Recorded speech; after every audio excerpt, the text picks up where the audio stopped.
Kapan lagi tak begini? Kameranya. Kameranya mana? Kamera satu aja, nanti foto kita pasang guys. Wes iku bener kok.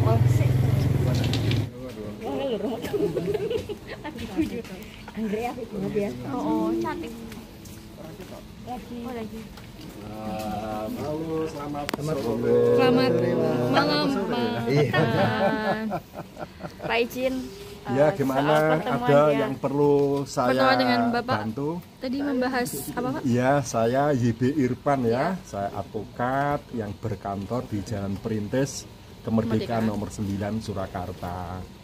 Nah, dalam hal ini oleh Pak Jokowi terkait dengan adanya gugatan Wan Prestasi yang diajukan oleh salah seorang warga Solo mengenai adanya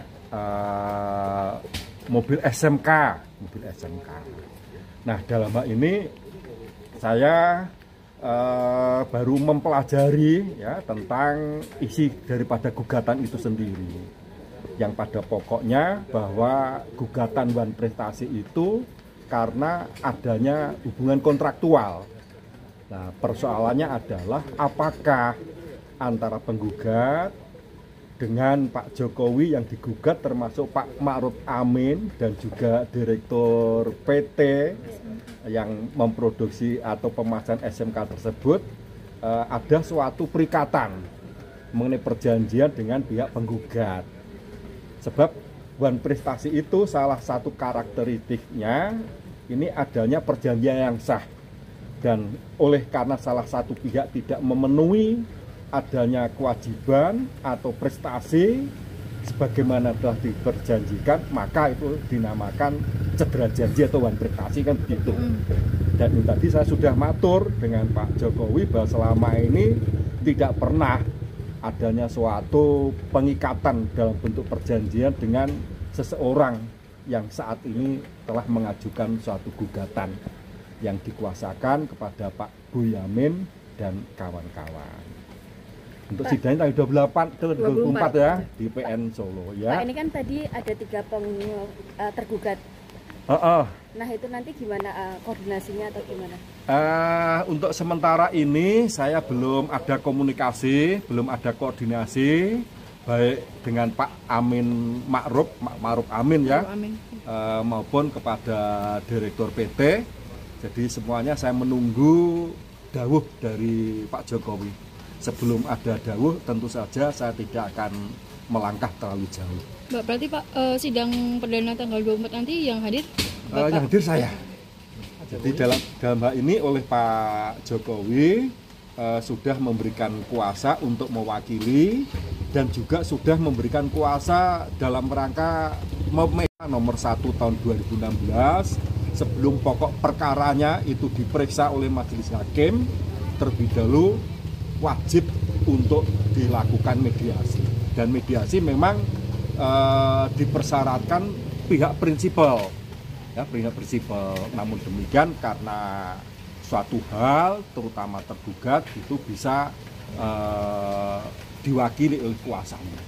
Kalau dari pengakuan Pak Jokowi sendiri tidak ada perjanjian dengan penggugat ya? Oh tidak ada. Jadi selama ini Pak Jokowi yang punya ide, yang punya gagasan untuk merealisasi bagaimana agar mobil SMK diproduksi ya sebagai mobil nasional, itu kan hal yang wajar dan itu mempunyai niat baik.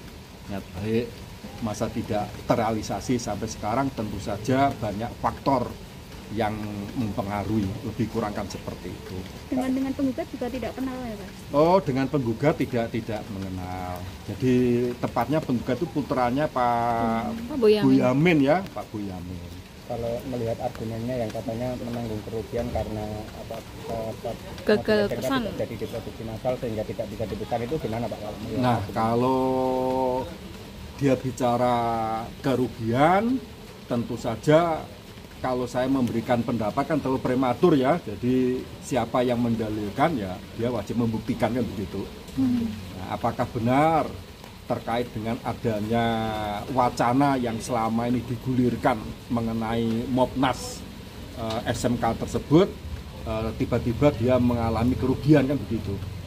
Sebab kalau saya melihat dari segi usianya ya, ketika mobil SMK untuk diwacanakan sebagai mobil nasional, yang bersangkutan umurnya 6 tahun ya.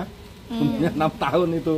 Karena 2006 dia lahir, 2012 Pak Jokowi memunculkan ide bagaimana agar Mopnas SMK itu bisa diproduksi secara massal, dikurangkan seperti itu.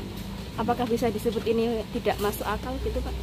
Saya tidak bisa mengatakan masuk akal tidak. Saya tidak ingin apa yang saya nyatakan ini membuat pihak-pihak merasa tersinggung. Namun dalam hal mengajukan suatu gugatan, tidak sekedar orang punya kepentingan, tapi kepentingan yang dimaksud adalah kepentingan yang cukup dan layak, dan juga mempunyai dasar hukum. Nah, dasar hukum yang kami maksudkan karena hukum perdata, ini kan adanya perselisihan antar perseorangan, di mana perselisihan tersebut karena adanya kewajiban yang tidak terpenuhi, yang merupakan hak bagi orang lain, sehingga orang yang merasa haknya tidak terpenuhi mengajukan tuntutan hak kan begitu. Berarti optimistis untuk bisa memenangkan kasus ini ya Pak?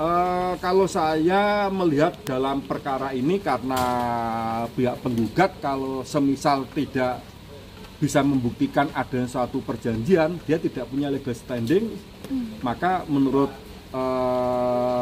hukum acara tentu saja putusan itu dinyatakan tidak dapat diterima. Tapi melalui proses ya, melalui proses pemeriksaan oleh majelis hakim.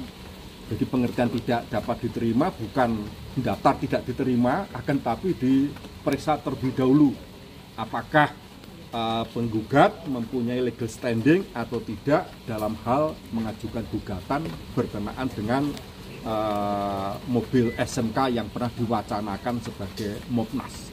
Lebih kurang seperti itu. Siap, makasih Pak.